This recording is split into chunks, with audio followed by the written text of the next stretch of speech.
¿Alguna vez has visto un fantasma?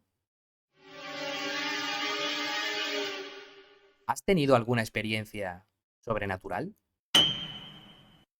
Muchos animes y mangas han construido su mundo alrededor de este lado supersticioso de la sociedad. Y no es casualidad. Japón ha conservado tradiciones y costumbres muy ligadas a la creencia y la espiritualidad, llenando muchas obras de detalles y curiosidades que nos sirven como ventana a esa parte de su cultura. Demonios en Yu Yu Hakusho, maldiciones en Jujutsu Kaisen, shinigamis en Bleach y Death Note. Aunque distintos, todos comparten un origen: la mitología japonesa.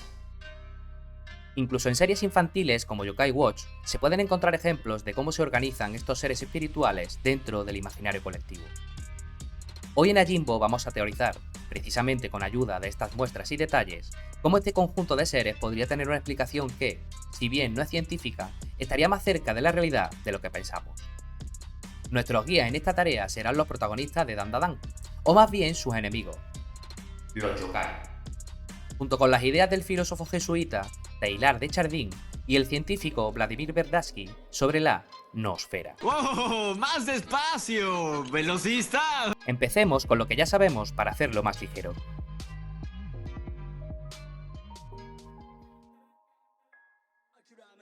La serie nos presenta a varios yokai. Vamos a recopilarlos en un breve resumen de sus apariciones.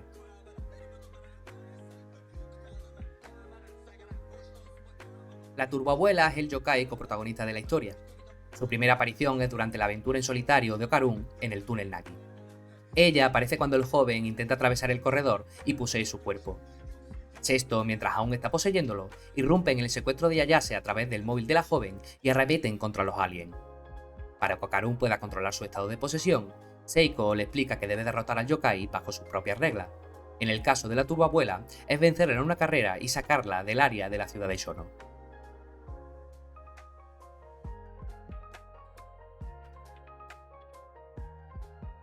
El mal de ojo es un espíritu corrompido por los años y la soledad.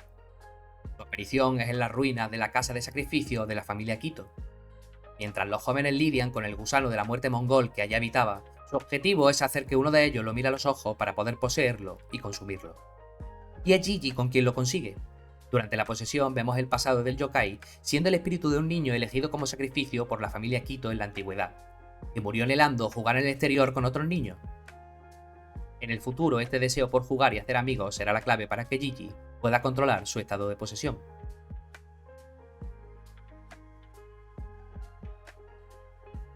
Reiko Kashima, también conocida como la mujer de la boca cortada, es un yokai que se aparece a Momo y Bamora al atravesar el área en ruina en Kamigoe City. Esta desprecia a cualquiera que invada su territorio. Posee un espejo con el que está obsesionada y en el que es capaz de encerrar a cualquiera que se refleje, así como es capaz de viajar entre los reflejos de su propia área. Para deshacerse de ella, Ayase usa un breve rezo o mantra que hace desaparecer al yokai. Más tarde la chica descubrirá que ese ritual solo era una salvación temporal y negativa, ya que durante una semana el espíritu la buscará por toda la ciudad cada noche, y la intentará hacer salir por la fuerza o el engaño. Esto obviamente ocurre, pero es el gesto de amor de Okarun hacia Momo lo que detiene el ataque de la yokai. Es más, esto hace que cambie de método y apariencia, comenzando a buscar un amor que hacía siglos creía perdido. Bien, con estos perfiles podemos introducir el concepto de noosfera, y ver poco a poco cómo estos seres se vuelven algo más que fábulas. Según su creador, Vernadsky, el planeta se divide en tres capas: la geosfera, que abarca toda la materia inerte y sus procesos físico-químicos, terremotos, mareas, tormenta; la biosfera, que reúne toda la vida que habita en la anterior; y la noosfera, que engloba información, costumbres, creencias y conocimientos que influyen y retroactúan sobre lo material. Vale, el enfoque de origen es físico y material, y hoy en día se discuten también términos como tecnoesfera, que abarca toda la tecnología capaz de influir en el medio.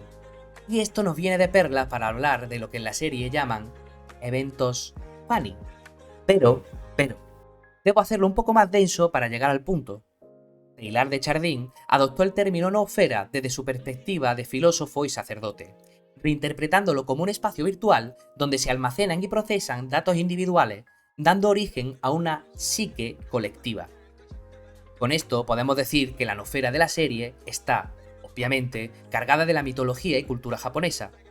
Y la naturaleza espiritual de los yokai, sus historias, territorios y normas internas están guardadas en esa psique local, y es volcando esa información sobre el mundo real cómo afectan a la esfera de la vida y a la esfera de la materia.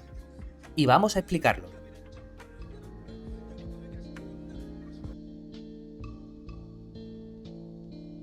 Todas las apariciones de estos fantasmas ocurren en áreas marcadas por leyendas urbanas, creencias locales mezcladas con historias bizarras, cargadas de emociones negativas como la soledad, la tristeza o la pena.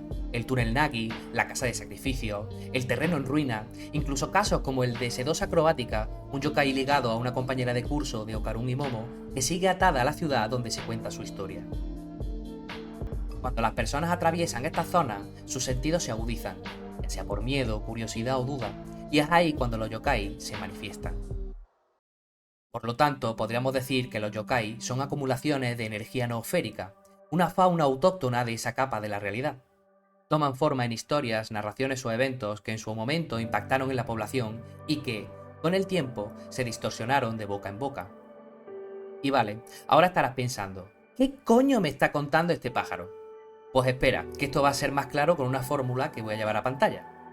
Sí, ligerito, no te asustes. M es igual a la función de B, A y E, siendo superior o igual a MC, donde B es la creencia colectiva, A es la atención, E es la emoción y MC es el umbral de manifestación. Si estos factores superan ese umbral, el yokai se manifiesta. Aplicando los casos, B serían las leyendas urbanas de la turboabuela, Reiko Kashima y el mal de ojo como superstición. A sería igual a la atención de Okarun, Ayase o de cualquier transeúnte atrevido. Este punto de hecho es el que la gente común usa como defensa inconsciente, un instinto de supervivencia que lleva a prohibir el paso o catalogar estos lugares como peligrosos por daños estructurales o amenazas animales. E es igual al conjunto de emociones acumuladas en el lugar, desde el miedo hacia las zonas como el túnel Nagi hasta el sufrimiento de las víctimas del clan Kito. El arco de la posesión de Rin Sawaki también es un ejemplo. Él liberando sus emociones reprimidas y perdonándose a sí misma, que logra reconocer a su amiga Mai en el ombudsman que le aplastaba, enfrentarlo y obtener sus poderes. Si tomamos esto como cierto, y tú me sigues el rollo, podemos aclarar también las habilidades y normas internas de cada yokai. Si la variable B es mayor, su historia está más extendida y su poder crece. Lo vemos cuando se habla de las muchas turboabuelas que existen.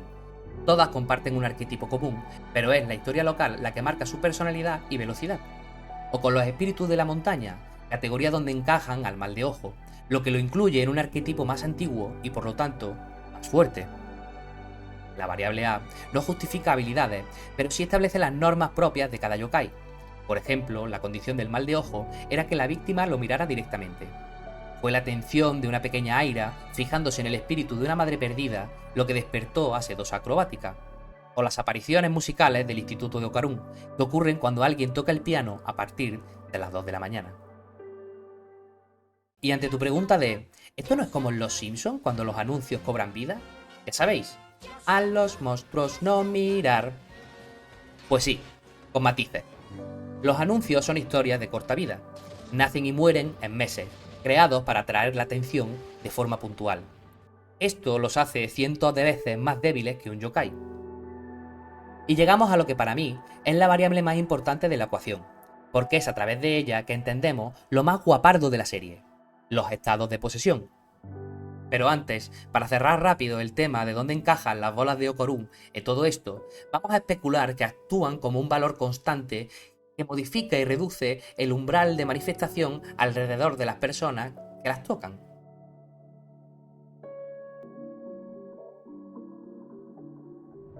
La emoción es la variable que más impacto tiene en la serie, y no solo porque la obra per se nos esté contando la historia de amor entre Momo y Ken, sino porque son los sentimientos de los vivos y los muertos los que al final, al combinarse, nos dan las transformaciones y poderes que tanto disfrutamos en las batallas. Estas formas van más allá de la posesión común y se interpretarían como un volcado de datos del yokai en el cuerpo de un vivo. Y estos datos sustituyen información de la biosfera de manera literal, permitiéndole romper y alterar las leyes físicas. En el caso de Gigi y el mal de ojo, se podría decir que la variable clave es la atención, ya no solo por lo antes comentado, sino porque el trato entre los protagonistas y el espíritu es literalmente prestarle atención un día a la semana luchando con Okarun. Pero nada de esto sería posible sin la empatía de Gigi hacia el yokai y su pasado trágico, lo que le permitió al espíritu poder permanecer en su cuerpo y experimentar la diversión de jugar con amigos en el exterior. Los estados de posesión de Aira y Rin se basan en las emociones de las adolescentes y sus yokai. Por el lado de sedosa acrobática es la pena por la pérdida del amor materno-filial. Y por el lado de Mai es el deseo de cumplir su sueño, con unos métodos u otros. Y ahora vamos con la yokai que nos ha acompañado desde el principio de la historia. Y con ella voy a permitirme ir más allá de lo hecho hasta ahora, y voy a usar todo lo dicho para teorizar sobre por qué la forma de posesión de Okarun, con los poderes de la turboabuela, nos deja entrever el origen y trasfondo de este espíritu.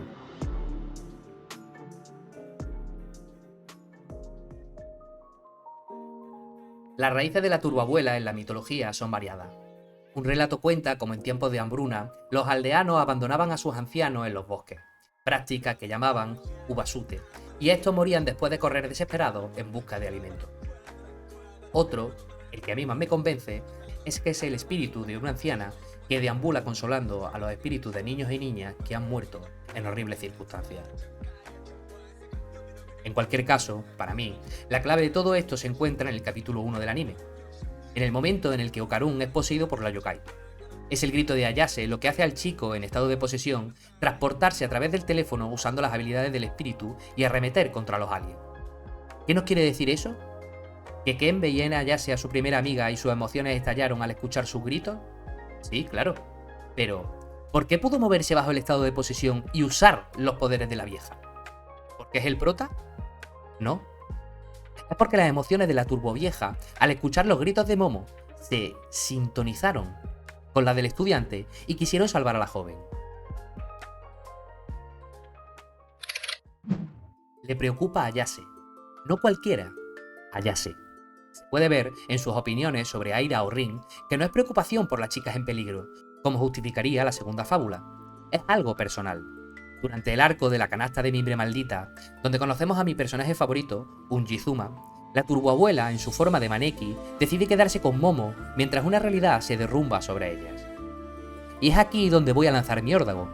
Apostaría a que si en algún momento conocemos la historia de la yokai, más allá de su leyenda como espíritu maldito, al igual que hemos conocido la del resto de protagonistas etéreos, vamos a descubrir cómo en vida este espíritu tuvo una nieta con la apariencia exacta de Momo, y es por eso que para ella, la chica, es especial. Después de todo lo hablado en este vídeo, podemos llegar a una conclusión básica. Los yokai son manifestaciones físicas de emociones o experiencias humanas influenciadas por determinados sucesos. ¿Y qué emoción conocemos que sea lo suficientemente poderosa? El amor. Pero no cualquier amor. El amor por aquello que has visto crecer, y de una manera u otra pertenece a ti mismo. Todos pensamos que el amor de una madre pesa, pero a veces olvidamos que hay otra madre en nuestras vidas. Las abuelas son aquella madre permisiva, esa gente complaciente que nos ama tanto como nuestra progenitora sin habernos llevado en su vientre. Ese es el tipo de emoción que podría transformar a un vengativo y poderoso yokai como la turboabuela en algo diferente. Esa es la última muestra de cómo las emociones que permean nuestra existencia son lo suficientemente fuertes para moldear nuestra propia realidad física. Espero que el vídeo te haya gustado. Si te interesa conocer mi visión de los alienígenas y los críptidos en la serie, házmelo saber en comentarios y suscríbete. Por eso usa esa emoción y moldea tu realidad física. Si aún tienes ese amor en tu vida, ve y abrázalo, antes de tener que aprender a echarlo de menos. Y cuando lo hayas hecho, deja un like por aquí. Quizá con ese amor, también podemos cambiar un poco el mundo. Juntos somos Ajimbo. Gracias por pensar conmigo. Y gracias al usuario Super Perro Peligro por su ayuda en este vídeo. ¿Ajim qué? Ajimbo Hush es un juego.